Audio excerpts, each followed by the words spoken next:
Bonjour chers abonnés, j'espère que les deux premières vidéos vous ont plu. Nous allons continuer boucler notre premier chapitre qui parle des rappels de la statique avec cette vidéo. Étant donné qu'on a déjà eu à traiter les cas, les calculs, les applications dans les deux premières vidéos, dans cette vidéo, je vais essayer d'aller un peu plus rapidement pour répondre à la question qu'on avait laissée en suspens dans la deuxième vidéo. Je vous demande de vous abonner. Je vous invite à vous abonner et de partager vraiment la vidéo. Faites des commentaires et dites-moi qu'est-ce que vous voulez que je puisse traiter pour la prochaine vidéo.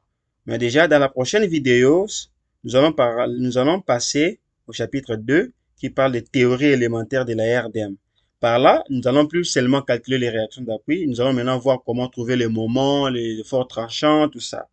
Donc, soyez vraiment connectés. Activez la cloche des notifications pour ne rien rater. L'exercice qu'on avait laissé en suspens, c'est là. C'est une poutre qui s'appuie sur une articulation et l'appui simple et qui supporte une charge de 60 kN et une charge de 81 kN qui est inclinée de 40 degrés. On a vu, ça c'est le schéma arrondi libre et puis le calcul est là. Le schéma arrondi libre, au fait, permet de matérialiser toutes les inconnues cachées parce que lorsqu'on a une articulation à ce niveau, c'est qu'on a deux inconnues à calculer et comme on a appui simple à ce niveau-là, nous avons juste une inconnue à calculer. Et la charge inclinée, on sait, je l'ai dit dans la vidéo précédente, lorsque nous avons une charge inclinée, la charge inclinée a deux effets. Un effet vertical et un autre effet horizontal. On a déjà essayé de calculer. La réponse est là. Regardez dans la vidéo précédente, vous allez voir comment ce qu'on a, on a eu à calculer manuellement. Ici, RAX nous donne 62 kN. La réaction au point B, ici, ça nous donne 51,6 kN. Et la réaction au point A nous donne 60,4 kN. Le calcul est correct et exact. Nous allons essayer maintenant de passer dans Robot. Nous allons ouvrir Robot. Nous allons essayer de modéliser la structure sur Robot et voir qu'est-ce que Robot va nous donner comme résultat. Rappelez-vous, je viens de dire tout à l'heure que ici, je vais essayer de passer un peu rapidement parce que j'ai déjà traité ces cas dans les deux premières vidéos. Voilà. Je fais entrer et puis l'autre portée de 4 mètres, je fais entrer, je passe à Z, je fais 0 et entrer, appliquer. Et là, je mets ma structure, je place ma structure et puis j'ai l'appui simple qui est ici à droite et puis l'appui articulé à ce niveau. Alors, je vais définir les cas de charge, je fais ajouter. J'avais expliqué pourquoi définir les cas de charge avant de mettre la charge. Je ferme, je viens. Ma charge, je charge une barre, c'est une charge concentrée. Je vais mettre moins. La charge, ici, vous allez voir que j'ai 60 kN, mais 60 kN qui est placé à 4 mètres de l'appui B, et puis 81 kN qui est placé à 3 mètres de l'appui A. Alors, je mets, c'est combien? 60 kN, hein? Voilà, 60 kN, donc moins 60 kN. Valeur absolue, je mets 4, je fais ajouter, et je viens, je place la charge là. Et puis, je reviens ici. La deuxième charge, c'est moins 81 kN qui est placé à 3 mètres de l'appui A. Et puis, c'est une charge inclinée de 40 degrés. Je mets 40 degrés là, je fais ajouter et je viens, j'applique. Ouais, 81 kN, 40 degrés, placé à 3 mètres, valeur absolue. Je fais ajouter et je viens, j'applique ma charge là. Généralement, après avoir appliqué les différentes charges, ces différentes charges, en fait, ces différentes charges disparaissent. Si vous voulez revoir, il suffit juste de venir ici, sur cette icône, symbole de charge, vous cliquez, vous allez voir. Si vous voulez voir la valeur, vous cliquez là. Voilà, là, j'ai modélisé la structure. Et vous allez voir que ma structure est en rouge. Cela veut dire que le logiciel a pris en compte le poids propre de cette structure. Or, lorsqu'on fait le calcul statique, on n'a pas tenu compte du poids propre. On ne tient généralement pas compte du poids propre de la structure parce qu'on considère qu'on travaille avec la fibre moyenne. Donc, je viens dans chargement, je supprime le poids propre de la structure. Vous voyez le poids propre qui est là, je clique et je supprime cela. Et je viens ici en bas, je clique sur vie et là, je peux maintenant calculer. Voilà, j'ai calculé. Je vais maintenant voir les résultats. Je viens dans réaction d'appui. Et rappelez-vous, il y a beaucoup d'options. Je ne vais pas cocher n'importe comment. Moi, je coche par rapport aux besoins qui se présentent. Or, le besoin présent, c'est le calcul des réactions d'appui. Je viens, je clique là, réaction d'appui. Je viens dans description. Je vais voir la réaction Fx. Fx, c'est au fait, je vais vous montrer. Vous voyez dans les schémas rendus libres, on a RAX. Ici, dans le logiciel, c'est plutôt Fx. La force selon l'axe des X. On avait trouvé ici RAX était égal à 62 kN. RAX, 62 kN. Maintenant, je vais voir. Ici, dans robot, je coche. J'ai fait appliquer. Et vous voyez, ça me donne là 52 kN. Tandis que dans robot, dans le livre, ça nous a donné 62 kN. Je coche aussi le FZ pour voir les réactions d'appui. Voilà. D'abord, j'enlève RAX. J'ai fait appliquer. La réaction d'appui au point A, ça me donne 67,43. Tandis que les livres, voilà. Les livres au point A, RA, on a trouvé 60 kN, 60,4 kN. Mais robot nous donne 67,4 kN. Au point B, nous avons trouvé 51,6 kN. Mais ici, le robot nous donne 54,6 kN. Et la réaction au point A, qui est de 62 kN, mais quand je coche cela, ici, nous voyons que le robot donne une autre valeur qui est de 52,7 kN. Pendant que le calcul manuel a montré que c'est 62 kN. Maintenant, la question qui se pose, est-ce que c'est le robot qui se trompe ou bien c'est le calcul manuel qui n'est pas bon? Pendant que nous avons vu dans les vidéos précédentes comment est-ce qu'on a eu à calculer, nous sommes ingénieurs, on a eu à calculer manuellement et il n'avait pas de faute. J'avais téléchargé une application, j'ai essayé de modéliser la même structure, une application, voilà, vous allez voir que je décharge de 81 kN qui est incliné des 40 degrés et puis 60 kN. Et regardez les résultats. Les résultats me donnent comme ce qu'on a fait dans le calcul manuel. On a trouvé 60,45 kN. 60,45 kN. Ouais, 60,45 kN. La réaction au point A, 60,45, c'est ça. Et cette application me donne exactement comme ce que j'ai calculé manuellement. Et ici, j'ai 51,62 kN. 51,62 kN, quand je viens ici, j'ai 51,62 kN qui est là. La réaction au point B. Maintenant, est-ce que robot confond ou c'est comment? Essayons de vérifier quelque chose. Si, pour trouver la réaction RAX, on a eu à multiplier, je prends un carte à maths, on a eu à multiplier la charge qui est de 81 kN multiplié par le cosinus de l'angle 40 qui nous donne 62 kN, ce qui est exact parce que nous voulons avoir l'effet horizontal. Or, l'axe des X, c'est l'axe de cosinus. C'est comme on peut le voir sur cette image.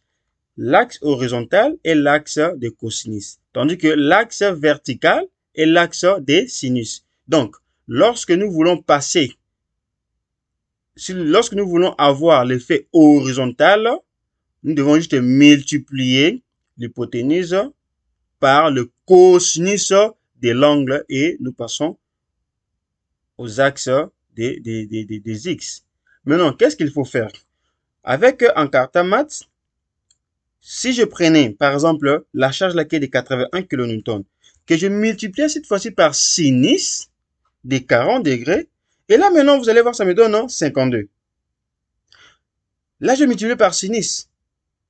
Quand je prends la charge inclinée, je multiplie par sinus, ça me donne 52. Mais quand je viens d'un robot, je vois que 52 là, vous voyez, 52, robot considère que la réaction au point A, RAX, c'est 52. Or, normalement, les 52, c'est lorsque vous multipliez la force inclinée par les sinus de l'angle. Or, quand vous multipliez la charge inclinée par les sinus de l'angle, là, c'est pour avoir un effet vertical. Donc, c'est pour avoir l'effet vertical dû à cette charge inclinée de 40 degrés. Normalement, un robot ne devrait pas multiplier par les sinus, il devrait plutôt multiplier par le cosinus parce que cette action, c'est une réaction par rapport à l'effet horizontal. Le robot devait plutôt multiplier par le cosinus, mais là, on se rend compte que le robot multiplie par sinus. Maintenant, la question qui se pose, est-ce que le robot s'est trompé? Non. Qu'est-ce qu'il faut faire? Il y a la solution par rapport à ça. Voilà pourquoi je vous demande de vraiment être concentré. L'ingénieur, même si l'ingénieur utilise le logiciel, mais l'ingénieur doit être capable de dénicher les problèmes qui se posent. Déjà, quand moi je vois ça, je sais que non, les résultats ici est biaisé, les résultats n'est pas correct. Maintenant, qu'est-ce que je dois faire étant donné que le robot est un logiciel vraiment sophistiqué? Qu'est-ce que je dois faire pour trouver le même résultat que le calcul manuel? Regardez maintenant ce que nous allons faire. Je vais remodéliser cette structure et je vais vous montrer là où se trouve le problème. Je viens dans Nouveau projet. Je n'enregistre pas. Je vais modéliser un peu rapidement.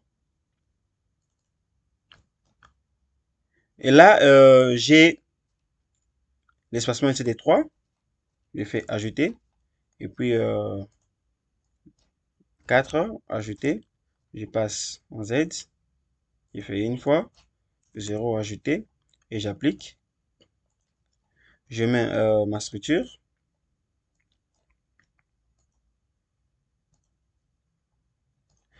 Je place les appuis. Rotule à ce niveau. Et ici, l'appui simple. Et je vais définir le cas des charges. Déjà, je pars d'abord supprimer le poids propre parce que j'en ai pas besoin. Je viens placer ma charge de... ok, bon. Je viens d'abord placer la première charge qui était de moins 60 kN. C'était une charge verticale. Là, ce n'était pas une charge inclinée. Et c'était placé à 4 mètres de l'appui B. Je fais ajouter. Je place la charge qui est là. Maintenant, regardez là où se trouve le problème. Je vais maintenant mettre la charge inclinée. C'était de moins 81 kN. Et cette charge est au fait placée à 3 mètres de l'appui A. Maintenant, c'est une charge qui est inclinée de 40 degrés. C'est ici où se trouve le problème. Quand vous regardez, avec le robot, ce que j'ai pu comprendre, c'est que l'angle que vous devez introduire à ce niveau n'est pas l'angle qui se trouve dans l'exercice. En fait, l'exercice on montre que c'est 40 degrés, mais avec le robot, ce que vous devez faire, c'est à chaque fois que vous avez une charge inclinée, vous devez plutôt prendre 90 degrés moins l'angle. Et la valeur que ça va vous donner, c'est cette valeur-là que vous allez venir introduire à ce niveau. Cela veut dire, j'ai la charge qui est inclinée de 40 degrés. Ici, je ne vais pas écrire 40 degrés.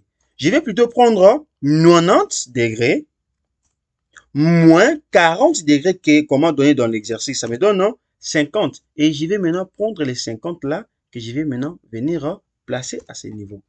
Même si l'angle était de dans l'exercice, si l'angle était de 30 degrés, j'allais toujours prendre 90 moins 30 degrés. Alors, comme ici, l'angle est de 40 degrés, je prends 90 moins 40 degrés, ça me donne 50. Je viens maintenant placer 50 là et j'ai fait ajouter. Je viens, je place ma structure.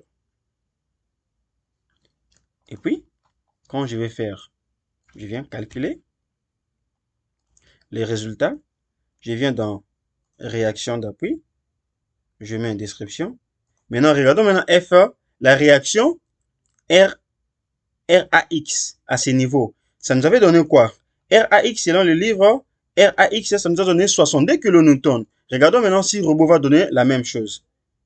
Je fais description, FX, j'applique, et vous voyez, ça donne 62 kN. Donc ici, c'était 62 kN, et là maintenant, robot aussi donne 62 kN. Et maintenant, vous allez voir que quand je regarde maintenant les deux valeurs de RA Y et RBY, j'ai fait appliquer. Vous allez voir que ici, on avait RAY 60 kN et là, vous pouvez voir, j'ai 60 kN. Voilà, RAY 60,4. Là aussi, j'ai 60,4 kN. Et au point B, 60, disons 51,62 kN. C'est ça, 51,62 kN. Et quand on regarde maintenant la réaction X, qui est des, voilà, la réaction X, j'enlève ça, X, qui donne 62,5 kN, et c'est ce qu'on a vu ici, 62,05 kN. Et voilà, c'est comme ça qu'un ingénieur doit réfléchir. C'est pas parce que tu as utilisé le logiciel et le logiciel t'a donné les résultats et directement tu t'es dit que non, voilà, les résultats sont corrects parce que j'ai utilisé le logiciel. Mais il faut savoir comment utiliser le logiciel. Le logiciel, c'est programmé.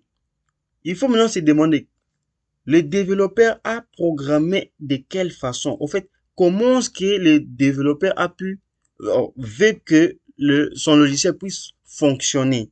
Et nous avons vu que avec le robot, selon les développeurs, lorsqu'il faut introduire une charge inclinée à ces niveaux, vous devez plutôt prendre 90 degrés moins l'angle auquel la charge est inclinée et la valeur que ça va vous donner, vous introduisez à ces niveaux et vous allez voir que ça va vous donner un très bon résultat.